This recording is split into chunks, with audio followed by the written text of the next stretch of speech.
तो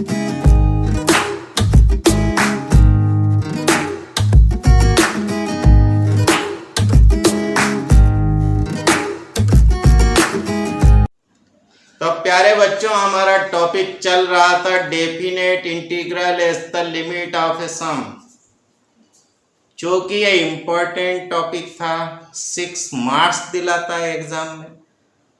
तो हमें इसे 2 वीडियो में खत्म करना पड़ रहा है।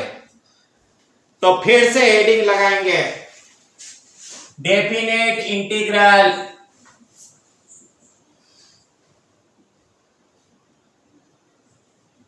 as the limit of sums।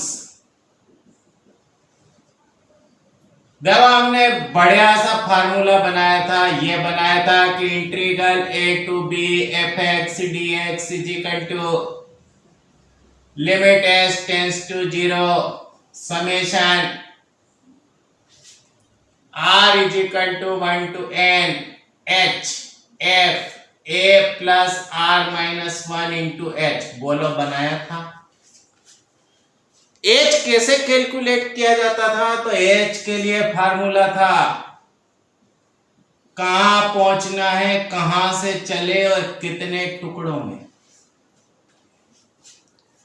इसी के बेस पर हमने वहां एक क्वेश्चन सॉल्व किया था। आज दूसरा क्वेश्चन देखेंगे। तो लिखेंगे evaluate integral 0 to pi upon 2 sin x dx। वास्तव में इंटीग्रल की ये बेसिक डेफिनेशन थी। जो तुमने इंटीग्रल किया वो तो सब फार्मूले इसी से डिराइव हुए। नहीं तो बच्चों ने हमको कमेंट किया था कि साहब जब आसानी से हो सकते हैं तो हम इतना बड़ा क्यों पढ़े। पर बेसिक कहां से बना? ये इंटीग्रल यहीं से बनना शुरू हुआ था, फिर फार्मूले डिराइव हुए, उसकी प्रोसेस आसान हुई, हमें अच्छा लगने लग गया। तो देखेंगे हियर, बोलो fx कितना है? sin x है, a 0 है, b पाई अपॉन 2 है। फिर से लाइन लिखेंगे, divide the interval A B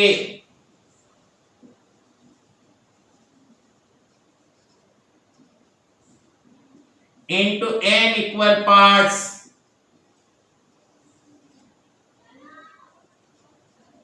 each of width h, so that h is equal to b minus a upon n। b मतलब पाई अपॉन 2, a मतलब 0, तो h इज इक्वल टू बन गया पाई अपॉन 2n। ये सेकंड इक्वेशन। अब integral a to b fx dx is equal to this. तो now integral 0 to pi upon 2 fx dx क्या लिखोगे? Limit s tends to 0 summation r is equal to 1 to n h f a plus r minus 1 into h। बना दे, a की जगह 0, ये लो, तो ये limit s tends to 0 summation r is equal to 1 to n h f r minus 1 into h। Since a is equal to 0 था, देखो इसी को ऐसा लिख सकते हैं, लिमिट s टेंड्स टू 0, ये h बाहर, ये summation r is equal to 1 to n fx मतलब sin x था ना, तो sin r minus 1 into h। बोलो, बना दे। जरा r की जगह 0 रखो, तो यह बन गया sin 0। r की जगह 1 रखो तो sin h, sin 2h, sin n minus 1h। Previous video में देखना, हमने एक फार्मूला लिखा था, बट ऐसा फार्मूला बनाया था sine A plus D plus sine A plus 2d plus dash dash dash plus sine A plus n minus 1 into D is equal to sine a plus n minus 1 upon 2d sine d upon 2 upon में sine नहीं, यहां sine nd upon 2 upon में sine d upon 2 बोला, ऐसा formula बनाया था। देखना हमारे पास a की जगह 0 लिखा है, d की जगह h लिखा है, तो हम इसी को ऐसा बना सकते हैं। देखो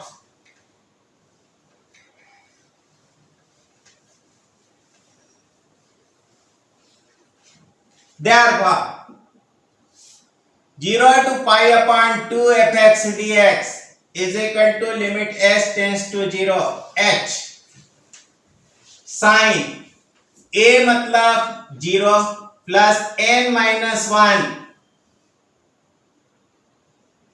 अपॉन 2 d मतलब क्या था, तो इसमें से इसको सब्ट्रैक्ट कर दो h into sine N D NH upon में 2 अपॉन साइन D अपॉन 2 लिखते हैं H अपॉन 2। बोलो तो कोई दिक्कत?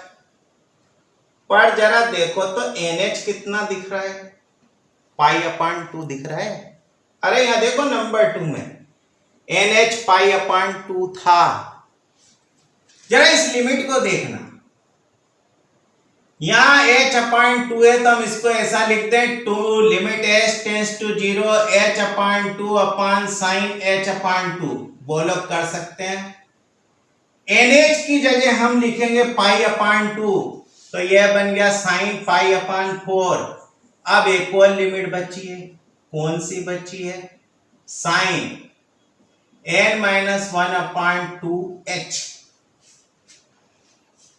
देखो sine theta upon theta upon sine theta, theta tends to 0 पर 1, तो ये बन गया 2 साइन पाई अपॉन 4 मतलब 1 अपॉन रूट 2।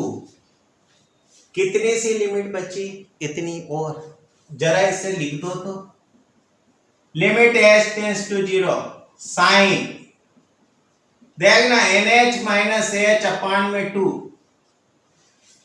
NH की जगह फिर से हम पाई बाय 2 लिख सकते हैं, तो ये 2 into 1 upon root 2 into limit h tends to 0 NH की जगह क्या लिख देंगे, pi upon 2 minus h upon 2। अब h की जगह 0 रख दो, तो ये साइन पाई अपॉन 4 बन गया। बताओ तो साइन पाई अपॉन 4 मतलब क्या, 1 अपॉन रूट 2, मतलब ये 1 बन गया। तो हम ऐसा नहीं लिख सकते हैं क्या, therefore 0 to pi upon 2 sin x dx is equal to 1। चाहो तो चेक करके देख लो, साइन x का इंटीग्रल माइनस कॉस x, कहां से लेकर कहां तक, 0 से लेकर पाई बाय 2 तक।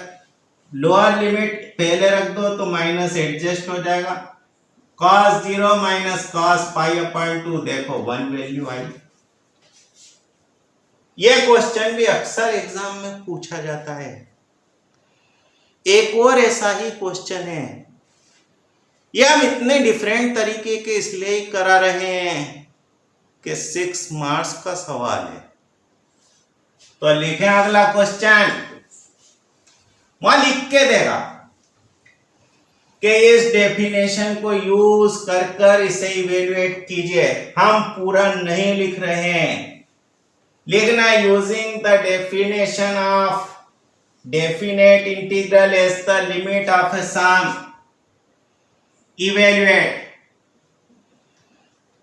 देखना integral a to b fx a to b e raised to the power x dx, general question. ना हमारे पास, नहीं तो बोल देंगे 0101 वाले करा देते हैं। बताओ तो यहाँ fx कितना है? e raise to the power x है, a की जगह a है, b की जगह b है। चलो divide the interval A B into n equal parts, each of width h, so that, बताओ तो h इज इक्वल टू क्या लिखोगे? b minus a upon n। Therefore by definition, देखना हमारे पास बनेगा integral a to b fx dx is equal to limit h tends to 0 h summation r is equal to 1 to n f a plus r minus 1 into h। ध्यान दो, अब ये 0 नहीं है, अब तो सीधे इसकी वैल्यू लिखनी है। तो साहब ये limit h tends to 0 h summation r is equal to 1 to n e raise to the power a plus r minus 1 into h बना दें, क्योंकि fx is equal to e raise to the power x था। देखो e raise to the power a को तो limit से बाहर कर सकते हो, तो जरा e raise to the power a को लिमिट से बाहर कर दो। Summation r is equal to 1 to n e raise to the power r minus 1 into h रखो तो जरा r की जगह 1, तो लिमिट h टेंड्स टू 0 ये h। देखना r की जगह 1 रखा तो e की पावर 0 मतलब 1, e की पावर h, e की पावर 2h, e raise to the power n minus 1h। देखना ये जीपी बन गई जिसका common ratio e raise to the power h है। ध्यान दो इस जीपी में कुल n टर्म्स हैं। हमने जीपी की n टर्मों को ऐड करने का फार्मूला भी प्रीवियस वीडियो में लिखा था, फिर से लिख देते हैं। देखना हमने बनाया था कि a plus A R square plus dash dash dash plus A R raise to the power n minus 1 is equal to a r raise to the power n minus 1 upon r minus 1। a मतलब first term थी, therefore integral a to b fx की जगह fx की value रख दें e raise to the power a limit h tends to 0 h। देखना a मतलब first term 1, r मतलब common ratio e raise to the power h, तो यह बन गया e raise to the power nh minus 1 upon e raise to the power h minus 1। nh की जगह देखो b माइनस a लिखा जा सकता है, लिख सकते हैं, लिख देते हैं। इसे ऐसा लिख दें e raise to the power a e raise to the power b minus a minus 1 into limit h tends to 0 h upon e raise to the power h minus 1। But फार्मूले को याद करो कि e raise to the power x minus 1 upon x is equal to 1, ये limit 1 हो गई। तो यह बन गया e raise to the power a e raise to the power b minus a minus 1। इसे लिख सकते हैं e raise to the power b minus e raise to the power a। जरा चेक कर लो तो integral a to b e raise to the power x dx is equal to e raise to the power x a to b is equal to लिख सकते हैं ऐसा। देखो हमने हर तरह के क्वेश्चन कराए, उम्मीद है ये अच्छी तरह से सीख गए होंगे। तो नेक्स्ट वीडियो का इंतजार कीजिए, अपना ध्यान रखिए। Have a nice day.